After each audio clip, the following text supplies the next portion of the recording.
एक आदमी जो बिल्डिंग की छत से कूद गया। क्यों? चलिए जानते हैं इस कहानी में। नमस्कार दोस्तों, स्वागत है आपका मेरे YouTube चैनल स्टोरी विद दीपक में। दोस्तों, यह एक हॉरर स्टोरी होने वाली है जो मैं आपको सुनाना चाहता हूं। अगर आपको हमारी स्टोरी पसंद आए तो वीडियो को एक लाइक कीजिए। ऐसे और वीडियो के लिए हमारे चैनल से जुड़े रहिए। चैनल को सब्सक्राइब कीजिए।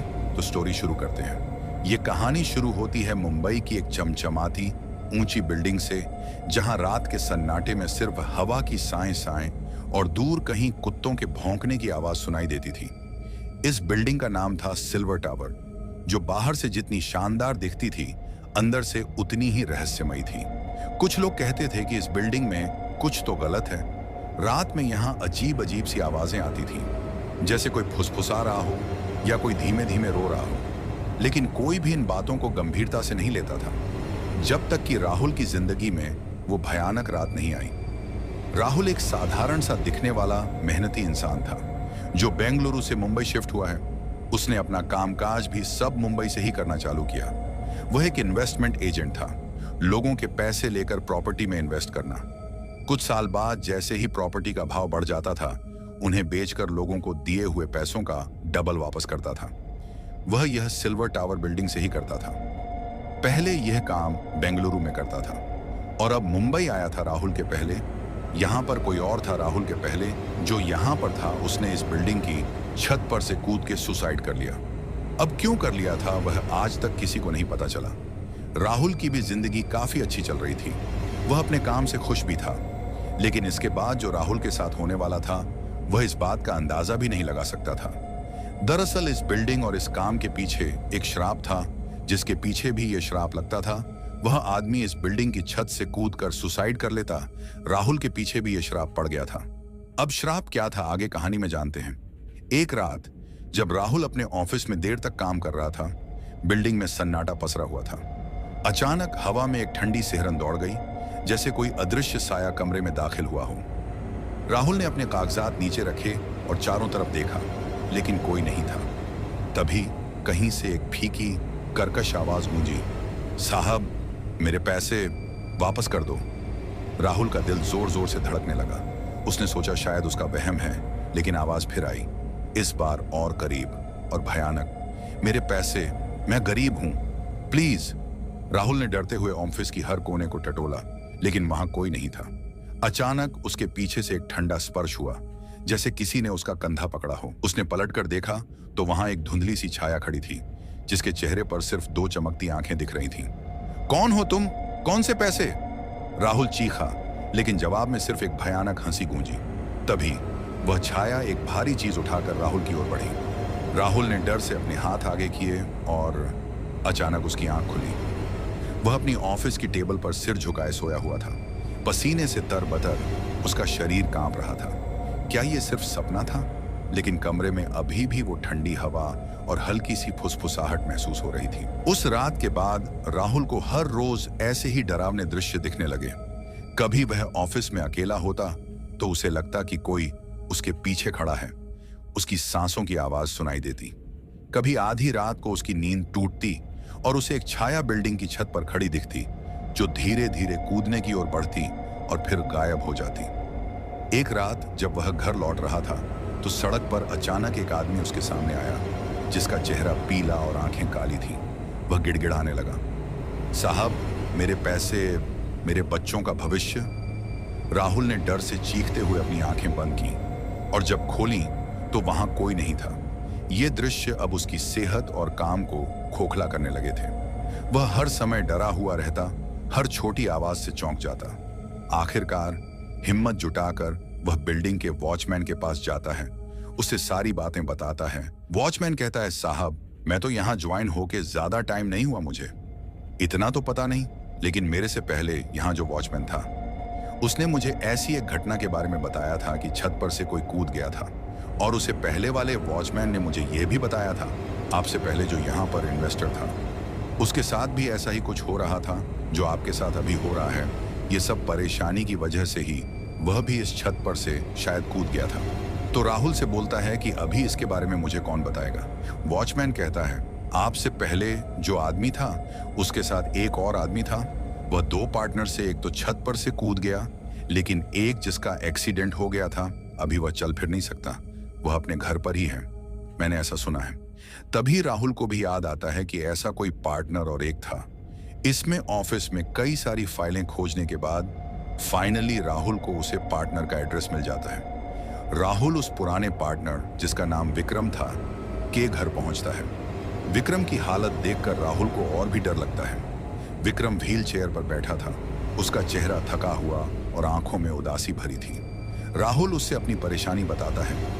विक्रम जी, मेरे साथ अजीब अजीब चीजें हो रही हैं। मुझे हर रात सपने में एक आदमी दिखता है जो गिड़गिड़ाता है कि साहब मेरे पैसे वापस कर दो, मैं बहुत गरीब हूं। मुझे लगता है ये उसी आदमी की आत्मा है जिसने बिल्डिंग की छत से कूदकर आत्महत्या की थी।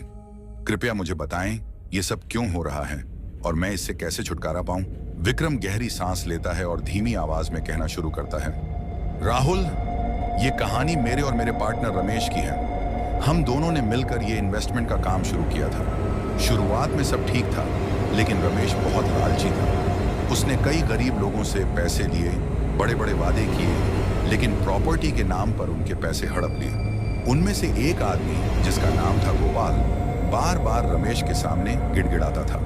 गोपाल ने कहा था, साहब मेरे छोटे छोटे बच्चे हैं, मेरी बीवी है, मैं बहुत गरीब हूं। मैंने अपनी जिंदगी की सारी कमाई आपको दी थी, प्लीज मेरे पैसे वापस कर दो। लेकिन रमेश ने उसकी एक न सुनी। उसी दिन हताश होकर गोपाल एक सुसाइड नोट लिखकर उस बिल्डिंग की छत से कूदकर अपनी जान दे दी। पुलिस ने जब जांच पड़ताल की तो वहां पर एक सुसाइड नोट मिला गोपाल के हाथ में। उसमें उसने रमेश के बारे में लिखा था कि रमेश झूठे सपने दिखाकर पैसे ले लिए, अभी तक वापस नहीं किए, इसलिए मैं सुसाइड कर रहा हूं। रमेश तो अरेस्ट हो गया उसी दिन, लेकिन अगले दिन वह पैसे भरकर छूट भी गया और पुलिस वालों को कुछ पट्टी पढ़ा दी। इससे पुलिस वालों ने उसे छोड़ दिया। शायद ये गोपाल की आत्मा को बर्दाश्त नहीं हो। ये सब बताते बताते विक्रम की आंखें नम हो जाती हैं। वह आगे बताता है, गोपाल की मौत के बाद उसकी आत्मा रमेश को सताने लगी। उसे भी वही सपने आते थे जो तुम्हें आ रहे हैं। हर रात गोपाल की आत्मा रमेश से अपने पैसे मांगती थी। रमेश डर के मारे पागल होने लगा था। वह चीखता चिल्लाता। उसका बिजनेस में भी भारी नुकसान होने लगा था। उसका काम में ध्यान ही नहीं था। वह हमेशा डरा हुआ रहता था। मुझे लगता है कि गोपाल की आत्मा ने ही उसके साथ ये सब किया है।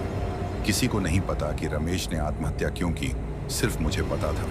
अगले दिन जब मैं ऑफिस गया तो देखा कि बिल्डिंग के पास भीड़ जमा थी। रमेश छत से कूदकर मरा पड़ा था। मुझे यकीन था कि गोपाल की आत्मा ने उसे ऐसा करने के लिए मजबूर किया। मैंने ये बात पुलिस और बाकी लोगों को बताने की कोशिश की, लेकिन किसी ने मेरी बात पर विश्वास नहीं किया। राहुल कांपते हुए पूछता है, और आपका पैर? ये सब कैसे हुआ? विक्रम जवाब देता है, मैं रमेश को रोक सकता था। मैं जानता था कि वह गलत कर रहा है, लेकिन मैं चुप रहा। मैंने कभी धोखा नहीं किया, लेकिन उसका साथ देना मेरी सबसे बड़ी गलती थी। शायद इसलिए मुझे भी सजा मिली। उसी दिन जब मैं घर लौट रहा था, मेरा एक्सीडेंट हो गया। मेरे दोनों पैरों ने काम करना बंद कर दिया। मुझे लगता है ये उसी श्राप का हिस्सा है। राहुल घबराते हुए पूछता है, तो अब मुझे क्या करना होगा? इस श्राप से छुटकारा कैसे मिलेगा? विक्रम कहता है, राहुल, अगर तुम्हें इस श्राप से मुक्ति चाहिए तो गोपाल के परिवार को ढूंढो, उनके पैसे वापस करो, उनके साथ जो गलत हुआ उसे सुधारने की कोशिश करो, और उस बिल्डिंग की छत पर जाकर गोपाल की आत्मा से दिल से माफी मांगो। शायद तब उसकी आत्मा को शांति मिले और तुम्हें इस श्राप से मुक्ति। राहुल तुरंत लौटता है और गोपाल के परिवार की खोज शुरू करता है। काफी प्रयासों के बाद उसे पता चलता है कि गोपाल के परिवार में केवल 3 लोग थे, गोपाल, उनकी पत्नी सुषमा और उनकी बेटी राधा। अब सुषमा और राधा अकेले एक छोटे से घर में रहती थी।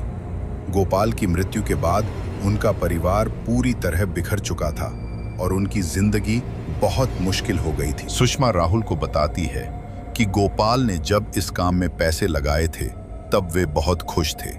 वे अपनी बेटी राधा को अच्छे स्कूल और कॉलेज में पढ़ाने, उसकी बेहतर जिंदगी बनाने के सपने देख रहे थे। लेकिन जब उन्हें पता चला कि कंपनी धोखेबाज है तो वे पूरी तरह टूट गए। गोपाल ने कंपनी के मालिक से मिलने की कोशिश की, लेकिन मालिक कोई बहाना बना देता और कहता, अभी पैसे मिले नहीं हैं, अभी नुकसान हुआ है, ऐसे ऐसे बहाने बना था।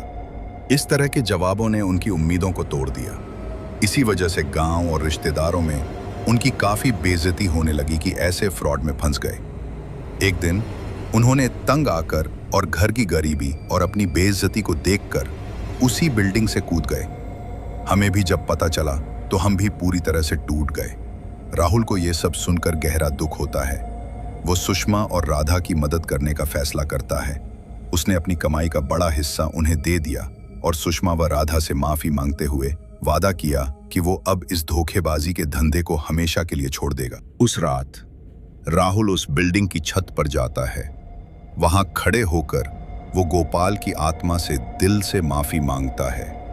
गोपाल जी, मैंने आपका दुख नहीं देखा, लेकिन मैंने आपके परिवार को उनका हक वापस कर दिया है। कृपया मुझे माफ कर दें और अपनी आत्मा को शांति दें। उस रात राहुल को कोई सपना नहीं आता। वो पहली बार चैन की नींद सोता है। अगले दिन राहुल अपना ऑफिस बंद कर देता है।